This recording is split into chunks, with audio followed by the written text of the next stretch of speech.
You know that feeling, right? That little notification for a one-star review pops up and your stomach just sinks. But what if I told you that notification could actually be one of the best things to ever happen to your business? Today, we're going to flip that script completely. We're turning those dreaded negative reviews into your most powerful tool for growth. So let's just start with something that sounds, well, completely crazy. A single one-star review boosted a business by 20%. Yeah, you heard that right. How on earth is that possible? It's not a typo, I promise. It's a strategy. And it's a strategy that completely rewrites the rules of how we think about customer complaints. Okay, so that's the big question, isn't it? How do you actually pull this off? How do you take something so negative and turn it into a massive, massive positive? Well, that's exactly what we're breaking down right now. Let's get into the playbook. We've all been there. The notification pops up and your heart just drops. It feels like a punch to the gut, doesn't it? It feels so personal, so public, like your entire reputation is suddenly on the line for everyone to see. All right, so the very first step in turning this all around has nothing to do with what you write back. It's all about a mental shift.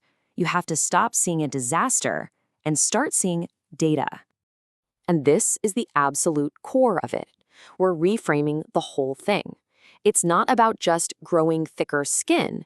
It's about seeing that complaint for what it really is. It's not an attack, it's a treasure chest. It's like a free consultant just walked in and told you exactly where your business has a blind spot.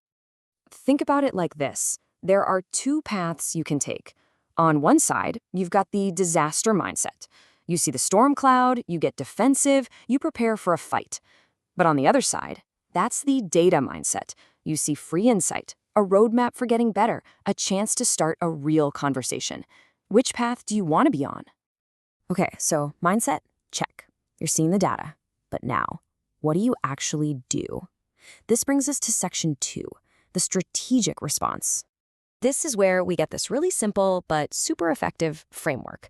Just remember the 3 A's: acknowledge, address, and advance. This is your game plan for every single public reply you write from now on. Okay, first up, acknowledge. And this is all about empathy. Before you try to solve a single thing, you have to show the customer, and just as importantly, everyone else reading, that you hear their frustration. You're not admitting you're wrong yet, you're just validating their feeling. That's a huge first step. Next up, address. This is absolutely crucial, because this is where you prove you're not a robot sending out some copy and paste response. You need to mention the specific issue they brought up. If they said the soup was cold, you say, "We're so sorry to hear your soup was cold."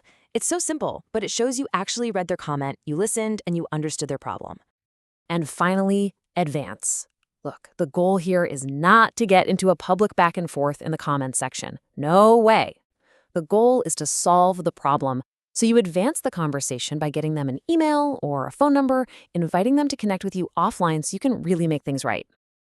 You know, getting that public response right is super important, but it's really only half the story. The real magic, the real transformation happens when you take that piece of feedback and use it to fix your business from the inside out. In this quote right here, it absolutely nails it. The real work happens after you hit reply. Your public response is just the beginning. The real growth, the stuff that matters, comes from what you do next, behind the scenes. So how do you do that? Well, you've got to build a system. You log every single complaint. You start looking for patterns. I mean, if one person says the soup is cold, hey, that's a mistake. But if 10 people say it over a month, you don't have a mistake, you have a process problem. This is how you go from just reacting to one unhappy customer to proactively making things better for every future customer. And that brings us to the final piece of the puzzle.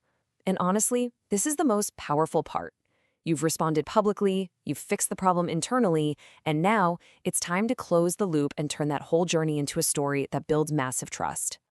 So let's walk through an example, right? Here's a super common complaint for any restaurant. My delivery was 30 minutes late and the food was cold. It's a clear, straightforward service failure.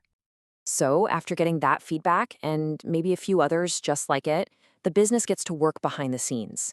They don't just say sorry. They actually invest in a real solution. They get new routing software. They buy better insulated bags. It's a tangible, real-world fix. And this is the real magic trick. They don't try to hide that negative review. They celebrate the solution it inspired. They post something like this on their social media. They're not just saying, "We're sorry." They're saying, "Thank you for helping us get better." This turns a critic into a collaborator and sends an incredibly powerful message to every potential customer out there. We listen and we take action. So, what's the actual payoff for all this effort? Well, it is huge. First, you have a real shot at winning back that original customer. Second, you build incredible public trust and authenticity for anyone else who's watching. Third, you've just created some of the best, most powerful marketing content you could ever ask for. And believe it or not, all this engagement can even give your local search rankings a nice little boost. So I want to leave you with this one question. The next time that one-star notification pops up, don't see it as a disaster. See it as data. See it as a free lesson. And ask yourself, what is this review trying to teach me about my business? Because the answer could be your next big growth opportunity.